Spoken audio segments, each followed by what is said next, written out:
Hello everyone, how are you all doing? So in today's video I will be showing how to make your own cassava dough at home for your banku or anything you want to use with.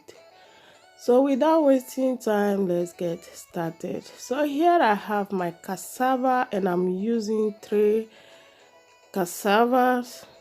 Do feel free to use any quantity depending the quantity of the dough that you want. So I'm just going to cut my cassava into smaller pieces and I will be peeling it, and then after cut it into very small piece. So while doing this, just make sure you have a very good blender that can blend your cassava into a very smooth paste. So I'll just peel the cassava and that is it. It is done, and at this point I'm just going to cut them into very small pieces. So just cut according to the size that your blender can support. If you have a bigger blender, you can cut it a bit bigger. So after that, just make sure you remove the stem from the middle, just like so. And that's it. Just cut it into small pieces.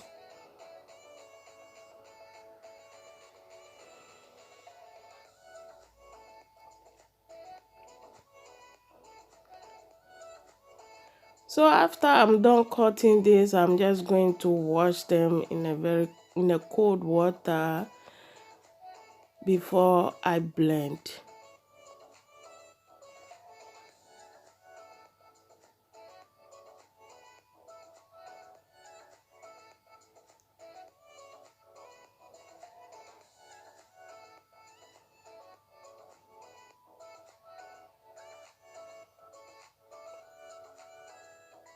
So I'm done cutting and I'm just going to wash it.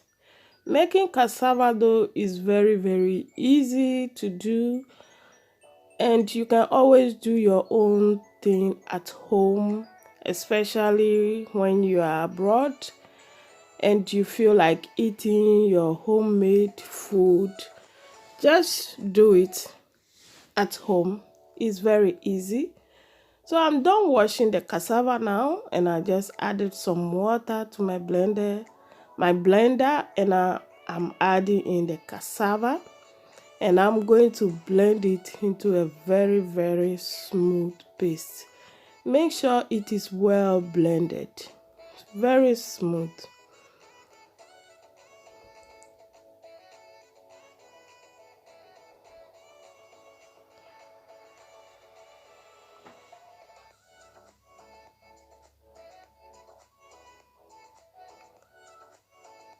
So that's it. I'm done blending this part. As you can see, I have blended all, and now what I'm going to do is I'm going to transfer it into a nice clean cloth.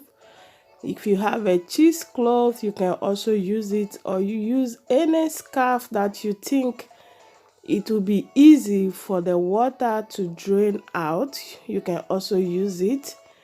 And this is the one that I'm using. This is what I've been using all the time because I ordered this to be made. I didn't buy it like this. I bought the cloth and I gave to the tailor and they just did it for me, and that's what I've been using all the time. And this is very helpful. It can really help to strain the water or the liquid out easily. And now I'll just tie this, and then I will just leave it for 3 days until it is fermented. So as you can see that the liquid is really draining out so easily. This cloth is so good, and it can help a lot. So I'll just tie it up and put it on top of iron. This is the iron for the microwave. You can use any iron that you have, and I just place some heavy or just place any heavy stuff on top of it. I'm using this stone grinder, or this grinder that this is a grinder that I use all the time. It is easy for me. You can drain the water very well. So as you can see, this has been 3 days now, and I'm going to go ahead and check. If you want it more fermented, you can leave it for more than 3 days, but I don't like mine too fermented. Just a little bit for fermentation is okay for me.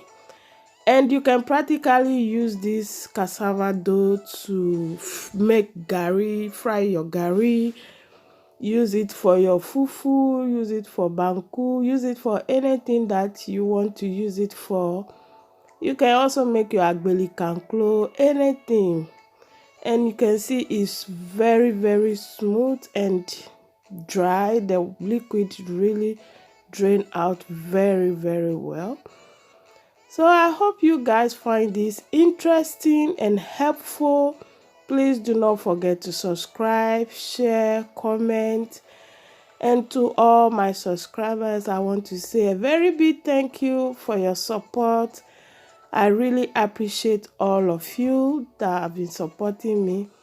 Please take good care of yourself. Stay safe, and I'll see you all in my next one.